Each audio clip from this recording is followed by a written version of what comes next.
আসসালামু আলাইকুম। আম, এই মুহূর্তে বাংলাদেশে একটি চলমান এবং অনেক আলোচনার একটি কথা হচ্ছে ইলিশ ভারতে হচ্ছে রপ্তানি বা ইলিশ ভারতে দেওয়া আর কি। অনেকদিন শোনা যাচ্ছিল যে কোনোভাবে ভারতে ইলিশ দেওয়া হবে না, কিন্তু দেখা যাচ্ছে যে বিভিন্ন চাপে তাদেরকে ইলিশ দিতে বাংলাদেশের প্রশাসন যারা ঊর্ধ্বতন কর্মরত বাধ্য হয়েছে। ভাই আমি আগেই বলছি আমি কিন্তু কোনো মাছ খাই না, কিন্তু অনেক চেষ্টার পরে আমি কোনো মাছই খাই না, কিন্তু একটু কাজের সুবাদে আমি গোপালগঞ্জ কিছুদিন ছিলাম। এক্ষেত্রে আমি ইলিশ খাওয়া শিখছিলাম। কোনো মাছ খাই নাই, শুধু বাংলাদেশের জাতীয় মাছ হিসেবে অনেক চেষ্টা করে ইলিশ মাছ খাওয়া শিখছিলাম।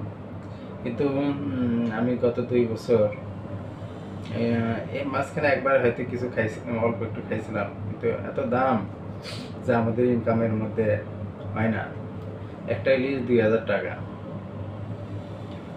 আমার সন্তান, বাপ মাও সবাইকে খাওয়ানোর অনেক ইচ্ছে থাকলেও খাওয়াতে পারি না, কারণ আমাদের হচ্ছে ইনকাম সীমিত। যাই হোক, বাংলাদেশের যারা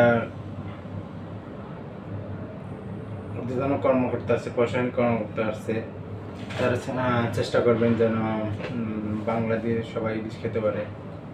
অবশ্যই আমাদের যদি রপ্তানির যোগ্য হয়ে থাকে, অবশ্যই আমরা রপ্তানি করব।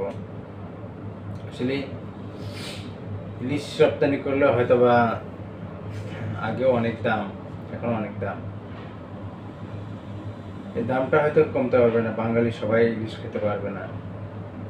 কারণ হচ্ছে যে ইলিশটা ধরতে অনেক ব্যয়বহুলের, আমি মনে করি যে অনেক ব্যয়বহুল। কারণ সমুদ্র থেকে অনেক খরচ করে হয়তো বা ইলিশটা সংগ্রহ করে, তারপরে বিভিন্ন হাত হয়ে বাজারে ইলিশগুলো আসে।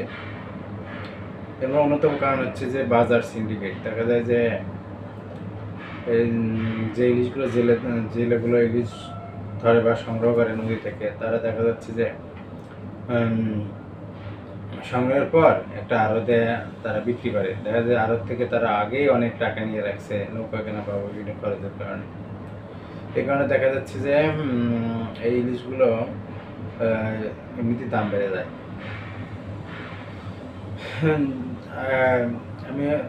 আমরা সকলে মিলে চেষ্টা পাই যে সাধ্যের মধ্যে সুন্দরভাবে আমরা বাঙালিরা ইলিশ মাছে ভাতে বাঙালিরা ইলিশ খেতে পারি।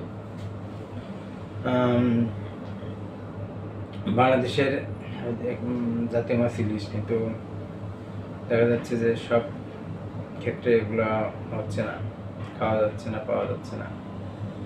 তাও আসুন আমরা সবাই একে অপরকে সহযোগিতা করি যেন আমরা এই জাতীয় মাছ ইলিশ সবাই খেতে পারি। ধন্যবাদ সবাই।